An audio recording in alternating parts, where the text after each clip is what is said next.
The scream came out of Johnson's mouth before he even knew it was his own. "No, no, that's Mama!" His voice echoed inside the expensive SUV as he pressed his hand against the window. His heart slammed so hard in his chest it hurt.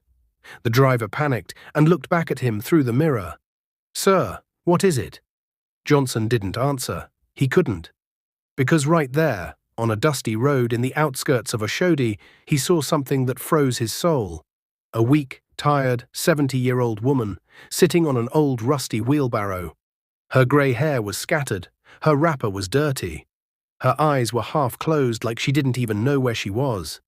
And pushing her was a young man, no older than 20. A poor boy, wearing a faded t-shirt and slippers that looked older than him. Johnson couldn't breathe. His fingers shook as he pushed the button and the window slid down. "Mama!" he shouted again. The young man pushing the wheelbarrow jumped in fear. His hands froze on the wooden handle. The wheelbarrow jerked a little and the woman almost slipped sideways. The driver slammed the brakes. The SUV skidded slightly on the sand. Before the car even stopped moving, Johnson opened the door, jumped out and ran. "Mama! Mama, please, please look at me!" He reached the wheelbarrow, fell to his knees and held the old woman's shoulders. Tears filled his eyes so fast he could hardly see her face. "Sir," the boy whispered, confused, "do you know her?" Know her? Johnson felt his chest tighten. This was his mother, his only surviving parent, the woman he had been searching for 6 long days. The woman who disappeared from the family driver one afternoon and never returned home. The woman the police said they still had no clue about. Johnson gently shook her. "Mama, can you hear me? It's me, Johnson, your son." His voice broke. "Please open your eyes." The old woman blinked slowly. Her lips parted, but no sound came out. Johnson turned sharply to the boy. "Where did you find her? How long has she been like this? What happened?" The boy swallowed hard. "My name is Benjamin," he said quietly. "I found her 2 days ago. She was lying by the side of the road. She was too weak to stand. She called out for help, but people just walked past her." He looked away, ashamed that the world could be so cruel. "I couldn't leave her there," he continued. "She couldn't remember her name or where she came from. So, I used my wheelbarrow to take her home." Johnson stared at him. "You fed her?" Benjamin nodded. "Yes, sir.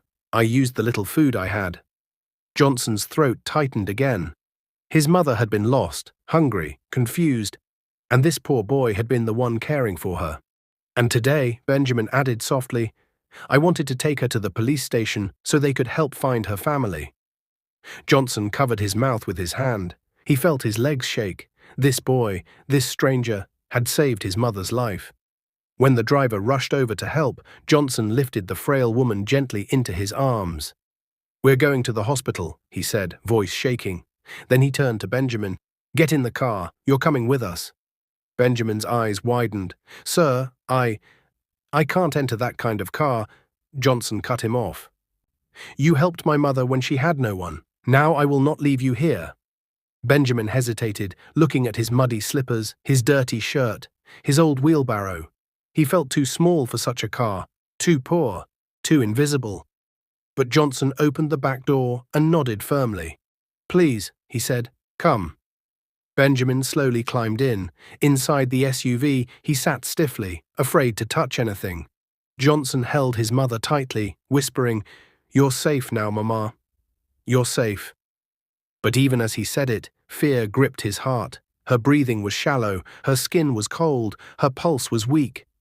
And when the car sped toward the hospital, something terrifying happened. Madame Teresa's head fell sideways, her eyes closed completely. Her hand dropped from Johnson's arm like it had no weight. "Mama, Mama, wake up," Benjamin gasped. The driver pressed the horn and shouted at cars blocking the road. Johnson shook her gently, panic filling his voice. "Mama, stay with me, please stay with me." But she didn't move, she didn't blink, she didn't even breathe. "Mama!" Johnson screamed. Benjamin grabbed her wrist, checking for a pulse, his hands shaking, and then his face changed. Something was terribly wrong. "Sir," he whispered, voice cracking, I can't feel her heartbeat." The SUV jerked left as the driver swerved through traffic. Johnson stared at Benjamin, frozen in horror. "What do you mean you can't feel her heartbeat?" Benjamin swallowed, his eyes filled with fear. "I think she is slipping away." The car raced toward the hospital, but no one knew if they would get there on time, and that was the moment everything changed. The hospital doors flew open the moment Johnson rushed inside with his mother in his arms. "Help!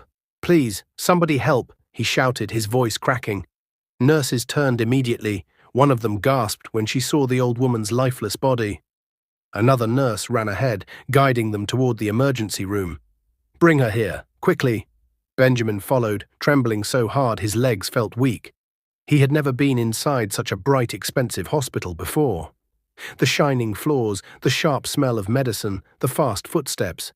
It all made his chest tighten, but what scared him the most was the look on Johnson's face. Fear. Johnson, a man who could buy anything in Lagos, could not buy time. "Mama, please open your eyes," he whispered as doctors took her from his arms. "Mama, don't leave me." They placed her on a stretcher and pushed her through the emergency doors. Johnson tried to follow, but a doctor stopped him. "Sir, please wait here." "No." Johnson grabbed the doctor's sleeve. "She is my mother. I have to be inside." The doctor looked at him kindly but firmly. "We will do everything we can, but you must stay outside."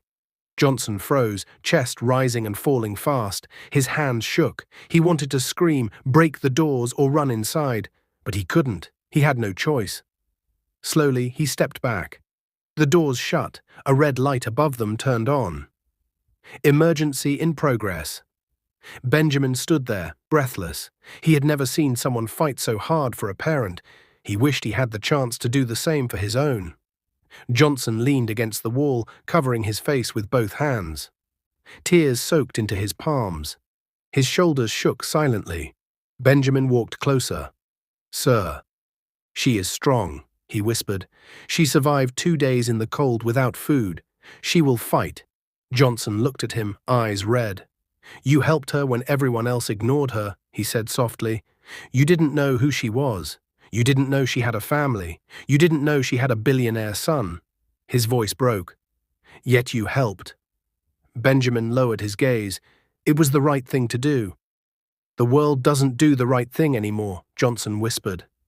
Silence filled the hallway. Benjamin's stomach growled quietly. He had not eaten since morning.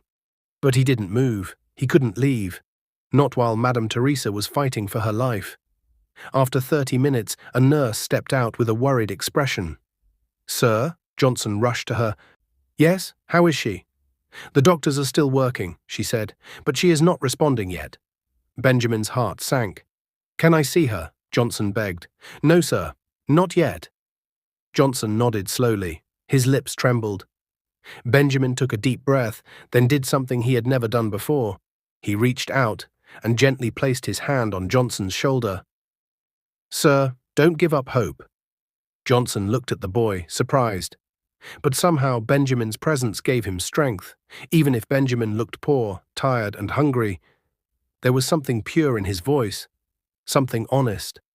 Hours passed. The hospital grew quieter as night fell. Benjamin dozed off on a bench, his head resting against the wall, his fingers still holding the old wheelbarrow key in his pocket. It was the only thing he owned. Johnson remained awake, pacing, praying, whispering his mother's name again and again. Then finally, at 10:47 p.m., the emergency light went off. Johnson froze. The doors opened. The doctor walked out, wearing a tired expression. "Sir," he said softly, "she is stable. For now." Johnson almost fell to his knees. Relief washed over him like warm rain. "Can I see her?" The doctor nodded. They guided him and Benjamin into the room. The gentle beeping of machines filled the space. Madame Teresa lay on the bed, oxygen tube under her nose, her eyes closed but her breathing steady. Johnson walked to her side and held her hand. "Mama," he whispered, "I'm here." Benjamin stood quietly by the doorway, afraid to come closer. Then, her fingers twitched. Johnson gasped, "Mama?" Slowly, very slowly, her eyes opened. She blinked weakly. Her gaze moved from the ceiling to the window. then to Johnson. Her lips parted. "My son." Johnson burst into tears and hugged her gently. "Oh, Mama," he whispered. "You scared me." She touched his cheek with her shaky fingers. "You found me."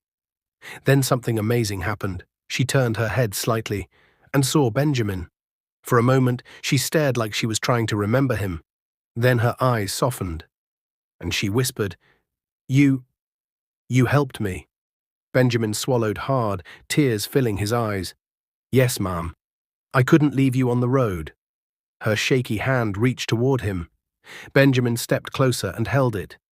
"Thank you, my child," she said weakly. "You gave me a second chance." Benjamin's throat tightened.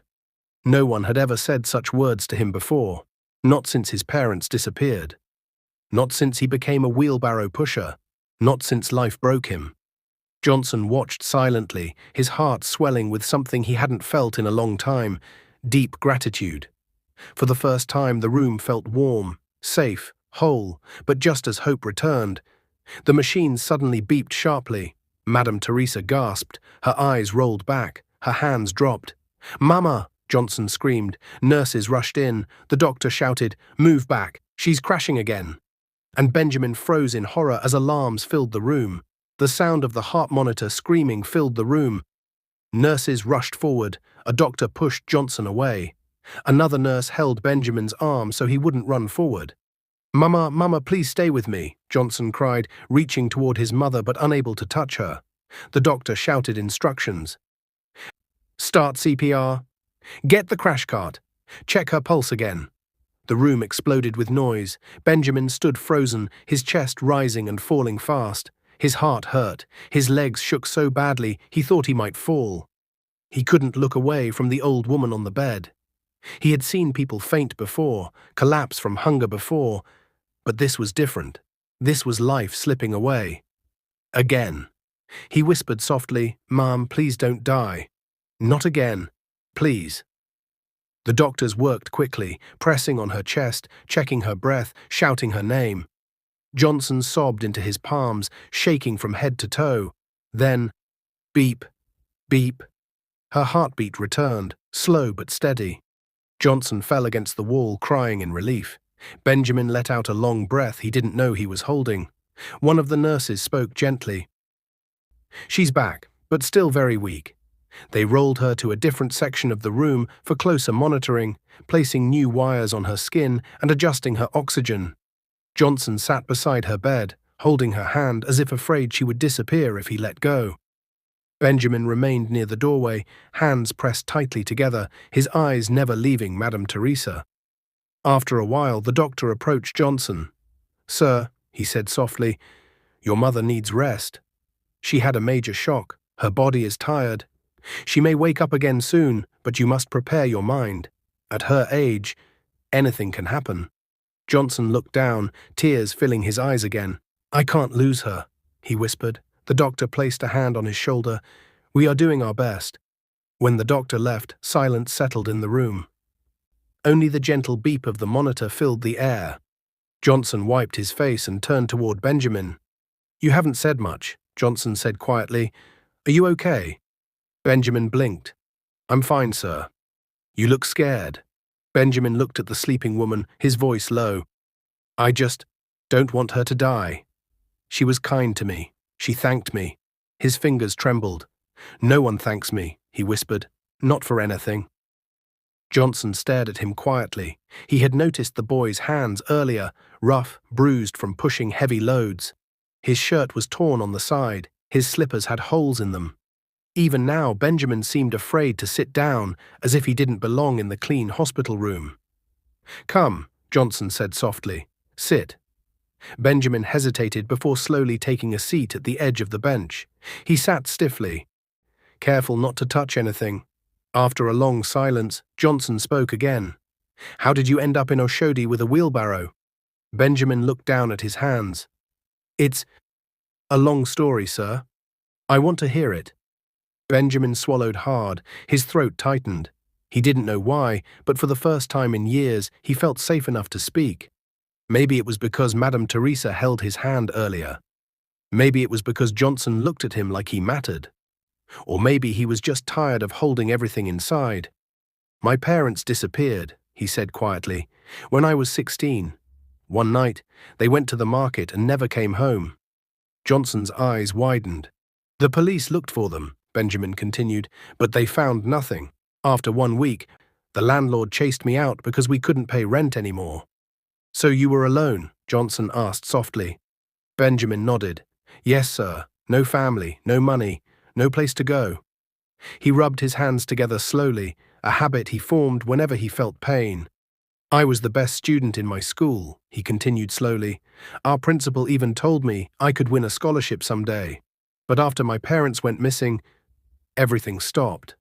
His voice cracked. I didn't know what else to do, so I started carrying people's loads at the market. Someone gave me the old wheelbarrow. I used it to survive. Johnson felt his heart twist. Do you eat well? He asked. Benjamin smiled weakly. Sometimes. Some days, no. But it doesn't matter. I just try to stay alive. Johnson took a deep breath. Benjamin wasn't just a helper. He wasn't just a poor orphan. He was a fighter, a survivor, a young man broken by life, but still choosing kindness. Benjamin looked up, eyes suddenly unsure. Did I do something wrong by bringing her here? No, Johnson whispered. You saved her. Without you, she would be dead by now. Benjamin blinked fast, trying to stop tears from falling. No one had ever told him he saved anything. Be not a person, not even an opportunity. Then Johnson said something that made Benjamin stop breathing for a second. I won't forget what you did, he said quietly. Ever. Benjamin pressed his lips together, struggling not to cry in front of him. His chest felt warm, almost painful. No one had ever spoken to him like that. Not since his parents vanished, not since his life fell apart, but the moment of peace did not last long. A nurse entered to check the machines connected to Madame Teresa. Her brow tightened as she looked at one of the readings. What's wrong? Johnson asked immediately. She stared at the screen. Her oxygen level dropped slightly. It may be nothing, but we need to watch her closely. Benjamin stood. Is she in danger? The nurse didn't answer that question directly. She simply said, I'll get the doctor. Then she hurried out. Johnson's heart began to race again. Benjamin moved closer to the bed. Mama? He whispered. Please, stay with us. Johnson clenched his fists. Not again, he whispered. Please, not again. The hallway grew quiet. The doctor was taking too long to return, and suddenly, Madame Teresa's breathing changed. Shallow, fast, strained. Her fingers twitched. Her eyelids fluttered as if she couldn't breathe. Johnson jumped to his feet. Mama! Benjamin rushed forward, grabbing her hand. The monitor beeped louder. Her chest rose sharply, then dropped, then rose again, weakly. Oh no, the nurse shouted as she ran back in. She's going into respiratory distress.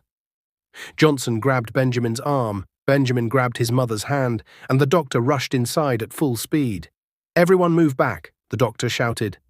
But it was too late. Madame Teresa's body jerked once, then went completely still. The monitor screamed, and everything inside the room went silent. The room exploded into chaos the moment the monitor screamed. Code blue, the nurse shouted. Get the respiratory kit. She's crashing again. Johnson staggered backward as the doctor rushed to the bedside. His legs felt weak. His heart pounded so loudly he could hear it in his ears. No, no, no. Mama, please don't leave me, he cried, reaching toward her before a nurse gently held him back. Benjamin stood frozen, his eyes wide, his heart sinking deep into his stomach. He felt like the ground beneath him was shaking. He gripped the bed rail so tightly his fingers hurt, but he couldn't let go. He had promised her she would be okay. He had promised. The doctor pressed on her chest, calling her name again and again. Madame Teresa, stay with us. Come on, breathe. Nothing. He tried again. Still nothing. The room fell into a tense silence. The only sound was the sharp, steady beeping of the alarm. Johnson dropped to his knees, both hands on his head. Tears poured down his face. Not like this, he whispered. Please, Mama, not like this. Benjamin's own tears blurred his vision. I should have brought her earlier, he said quietly. I should have. I should have pushed faster. I should have done more. A firm voice answered him. You did everything. It was the doctor. He placed the defibrillator pads on Madame Teresa's chest. Charging. Stand clear. Everyone stepped back. A high-pitched whine filled the room. Then, thump. Her body jerked. The monitor flashed. Still nothing. Charging again. Clear. Another jolt. Another silent screen. Johnson leaned over, hands pressed to the cold tiles, tears dripping from his face. Benjamin stepped forward, unable to stop himself. He placed his hand gently on her foot, because it was the only part of her body not covered by wires, and whispered, Mom, you fought for 2 days on the street. You survived hunger. You survived cold. You survived loneliness. Please don't stop now. I still need you. Your son still needs you. Please come back. A nurse tried to pull him back, but the doctor stopped her. Let him talk. The room became strangely quiet. Even the machines seemed softer. Benjamin continued, voice shaky. You called me my child. No one has said those words to me in years. Please, come back. I'm not ready to say goodbye. Not like this. The doctor's voice cut through the silence. One more charge. Clear. A long, flat beep filled the air. Then, a small twitch. Barely anything. But the doctor saw it. Everyone quiet. Benjamin held his breath. Johnson slowly lifted his head. The nurse leaned forward, then beep. The monitor came back to life, weak, slow, but alive. Johnson screamed in relief, rushing to the bedside. Benjamin staggered backward and covered his mouth, tears pouring down his cheeks. The doctor sighed. She's holding on, but she needs full rest. No shock to her body, no stress. Johnson grabbed Benjamin and pulled him into a tight hug. You helped bring her back, he whispered. You saved her twice. Benjamin shook his head in disbelief. No one had ever hugged him like that. No one had ever told him he saved anything. Hours passed. By morning, Madame Teresa was breathing more steadily, though still unconscious. Johnson sat beside her, holding her hand, stroking it gently with his thumb. Benjamin sat on a small chair, too scared to sleep, too worried to stand. Finally, around noon, the doctor walked in. She's stable, he announced. Johnson stood instantly. Can she wake up? Possibly today, the doctor said. Her mind needs time, but her body is responding well. Benjamin smiled for the first time since he entered the hospital. Johnson exhaled deeply. Thank God. The doctor added, she will be moved to a recovery room. 2 nurses came in with a stretcher. Johnson held her hand as they rolled her out. Benjamin followed quietly. As she was settled into a new room, something touching happened. Her fingers moved, her eyes fluttered. Johnson leaned forward. Mama, can you hear me? She blinked slowly, then she saw him, her lips curved into the weakest smile. Son, she whispered. Johnson's heart almost burst with relief, then her eyes moved slowly toward Benjamin. She stared at him, trying to remember. He stepped forward nervously. Hello, Mom. It's me, Benjamin. A tiny light passed through her eyes, recognition. You, she whispered. The boy who helped me. He nodded quickly, wiping his eyes. Yes, Mom. She lifted her hand weakly toward him. He gently held it. Bless you, she whispered. God bless you. A tear slid down Benjamin's cheek. Thank you, Mom. After some time, Johnson escorted Benjamin outside so his mother could rest. The hallway was quiet. Benjamin rubbed his fingers together nervously, unsure of what would happen next. He had no family waiting for him at home, no food, no money, not even a real place to sleep. Johnson looked at the boy with deep emotion. You saved my mother's life, he said, twice. Benjamin lowered his gaze. I only did what anyone should do. Johnson shook his head. No, you did what most people refuse to do. Benjamin swallowed. He didn't know how to respond. Johnson continued quietly. Tell me about your life. Benjamin hesitated. It's not special. Johnson stepped closer. I want to understand everything. So Benjamin told him. He told him about the night his parents were kidnapped. He told him how he slept at the market for years. He told him how he pushed heavy loads just to eat once a day. He told him how every dream he once had died slowly. He spoke softly, but every word cut Johnson like a blade. You said you were the best student in your school? Johnson asked. Benjamin nodded. Yes, science was easy for me. I wanted to be a doctor one day. A doctor? Yes, sir. But dreams are expensive. Johnson stared at him, speechless. This poor boy, who looked broken and forgotten, had a brilliant mind hiding beneath the dust of life. Johnson took a long breath. Benjamin, he said softly, you saved my mother when you had nothing. You cared for her like she was your own. You didn't ask for reward. You didn't wait for praise. Benjamin's eyes filled with confusion. So now, Johnson said gently, it is our turn. Benjamin blinked. Sir? Johnson placed a hand on his shoulder. I will sponsor your education, every part of it. Benjamin froze. His mind went blank. His mouth fell open. I don't understand, he whispered. You deserve a chance, Johnson said. You gave my mother a second chance. Now let us give you one too. Benjamin shook his head in disbelief. Sir, I'm just a wheelbarrow boy. Not anymore, Johnson said firmly. Not from today. Benjamin covered his face as tears fell freely. No one had ever chosen him. No one had ever believed in him. No one had ever given him a future.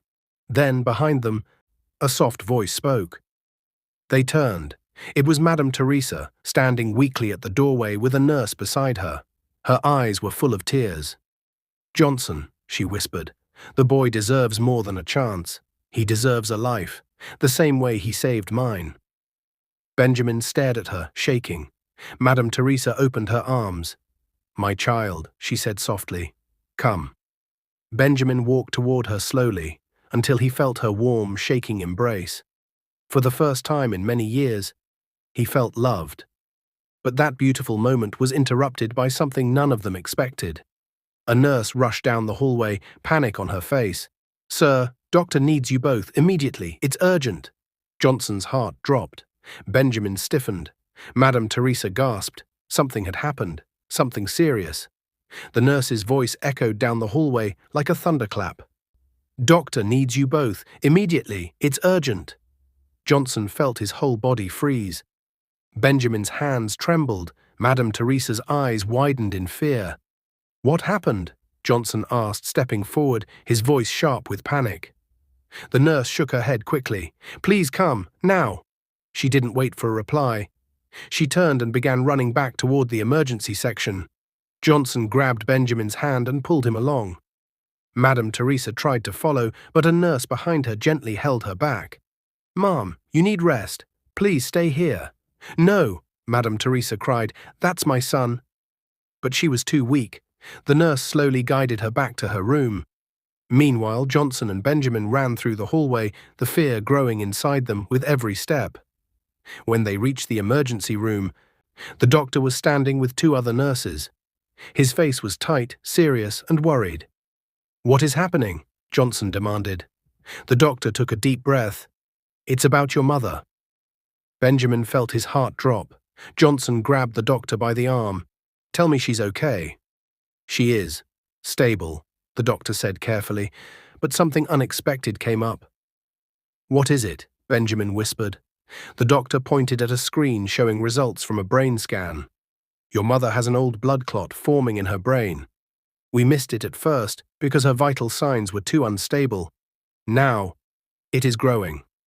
Johnson felt his knees weaken. A blood clot? Yes. And if it continues, she could slip into a coma. Or worse. Benjamin's voice trembled. Can you fix it? The doctor shook his head slowly. It's complicated. Removing a clot in someone her age carries very high risk. One wrong move, and we could lose her instantly. Johnson's chest tightened like a hand was squeezing it. So what do we do? He whispered. We need a highly skilled surgeon, the doctor replied, someone experienced in delicate brain operations. Benjamin stepped forward unconsciously. But isn't this one of the best hospitals in Lagos? It is, the doctor said, but this surgery requires precision, calm hands, a brilliant mind. Benjamin swallowed, hard. A brilliant mind, his own mind, years ago, had dreamed of being a doctor. He had studied science. He had been the best student. He had longed to save lives, but poverty crushed that dream before it even started. Johnson pressed his hand to his forehead. Where will we find such a surgeon? Just then, the doctor's phone rang loudly. He answered sharply. Yes, are you sure? Is he available? Tell him to come immediately. He hung up and turned to Johnson and Benjamin. The surgeon is on his way, but he is far. It might take a while. How long? Johnson asked. A few hours. Johnson felt the room tilt. We don't have a few hours, he shouted. She could die. The doctor looked down sadly. I know. Benjamin felt his eyes burning. He whispered, what if she doesn't survive the wait? The doctor didn't answer, because they all knew the truth. Madame Teresa didn't have hours. She barely had minutes. The next moments felt heavy and slow. Nurses prepared equipment. The doctor checked numbers again and again. Johnson paced in circles, hands on his head. Benjamin stood by the wall, gripping his shirt tightly, shaking with fear. The doctor suddenly turned toward them. She's losing consciousness again. Johnson's heart stopped. No. They rushed into the room where Madame Teresa lay. Her chest rose and fell slowly, too slowly. Her fingers were cold. Her skin looked pale. Mama, Johnson cried, running to her side. Her eyelids fluttered open for a second. She saw her son, then looked at Benjamin. My children, she whispered. Benjamin felt tears spill over. Please, Mom, stay with us. She lifted her hand weakly toward him again. You gave me life, she whispered. Don't cry. Her words made Benjamin break down completely. Johnson knelt beside her, trying not to sob too loudly. Mama, a surgeon is coming. He will save you. She smiled a tiny, tired smile. I trust you. My son. Her eyes began to close again. The doctor checked her pulse. Her heart is slowing. Johnson panicked. Do something. We're trying. But before the doctor could finish, the monitor dipped. Her breath stopped. Her fingers fell from Johnson's hand, and the room went silent again. No, Johnson screamed. Benjamin gasped, holding onto the bed rail. The doctor started CPR immediately. Nurses rushed around shouting instructions. Get the ventilator ready. Her oxygen is dropping. She needs the surgery now. But the surgeon was still far away. Benjamin felt something rise inside him, something strong, painful, burning. He couldn't stand there anymore. He turned to the doctor. Sir, let me help.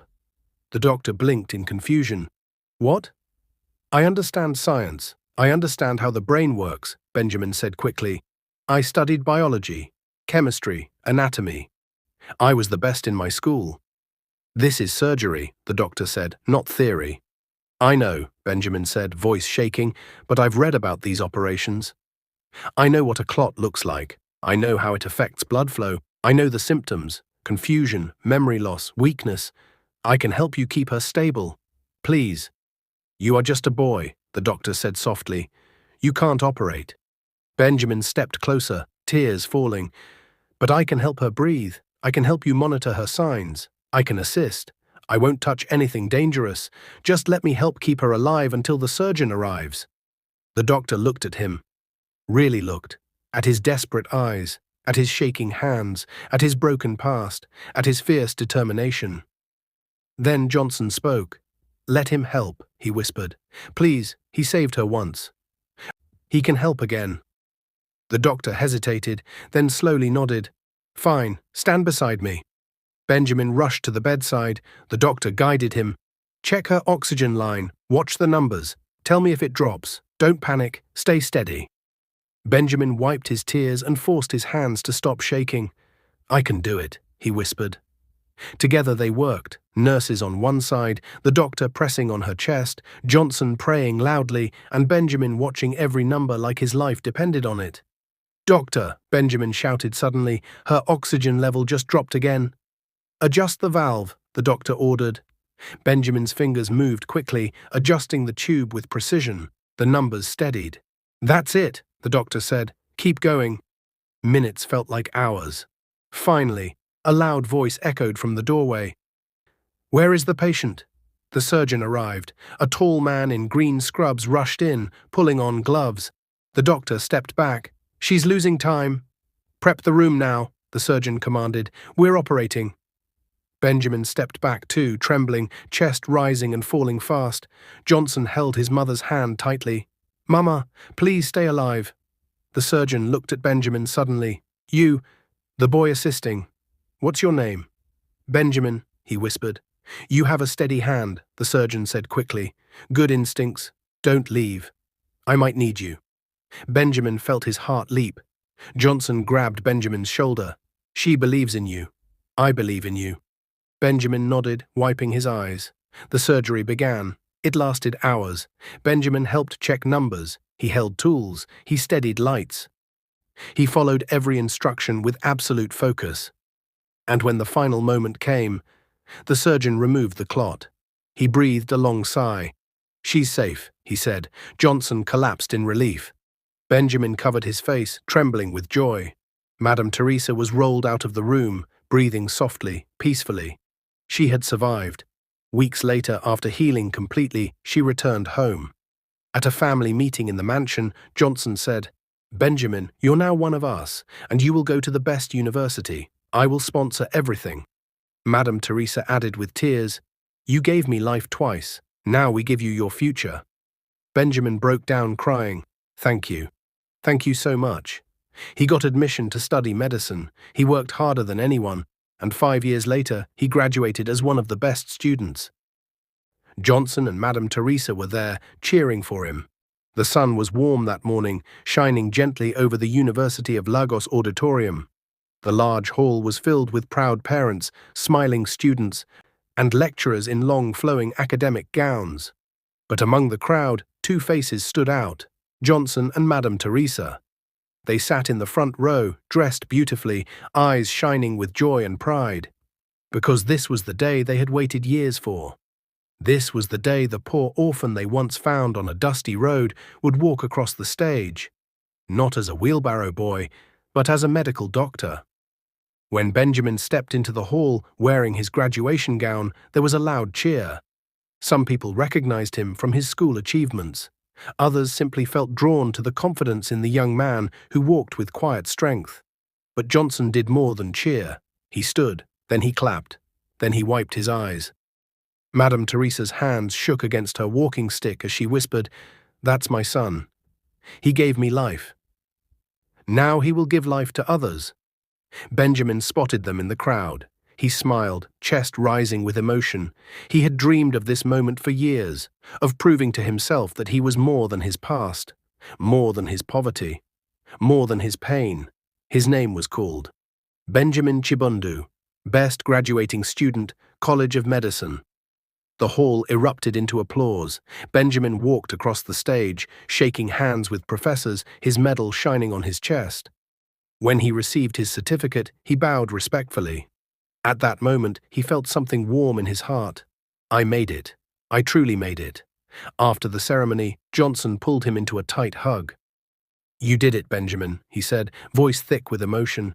I knew you would. I knew the day you saved my mother that you were meant for greatness. Benjamin smiled. I couldn't have done it without you both. Madame Teresa cupped his cheek. My child, you saved me first. We only helped you finish your journey. They took photos together, laughing, hugging, holding certificates, freezing that perfect moment forever. The next months moved fast. Benjamin began his housemanship, working under senior surgeons and doctors. Every day brought new challenges, emergencies, complicated cases, patients who cried, families who begged for help. But Benjamin never complained. He never snapped at nurses. He never ignored a patient. He remembered the time he pushed an old woman in a wheelbarrow because no one else would help her. He remembered sleeping in the market. He remembered eating one meal a day. And because of that, he treated every life like it mattered. Slowly, people began to notice. Patients asked for him by name. Senior doctors praised his calmness. Surgeons trusted him with complicated procedures. Nurses said he had a softness in his hands. Within a few years, he became one of the most respected young doctors in the hospital. One day, during a difficult emergency surgery, the head surgeon whispered, You are becoming one of the best in this country. Benjamin didn't smile or boast. He simply nodded and continued working carefully. He had no desire for fame, only to help people the way he wished someone had helped his parents. Johnson and Madame Teresa visited the hospital often. watching him work whenever they could. Sometimes they brought him food. Sometimes they sat quietly in the waiting room. And sometimes Benjamin would walk toward them wearing his white lab coat, neatly ironed, name tag shining, Dr. Benjamin Chibundu, consultant surgeon. Every time they saw that name, their hearts swelled. "Look at him," Johnson would whisper. "Look at what kindness created." And Madame Teresa would smile softly.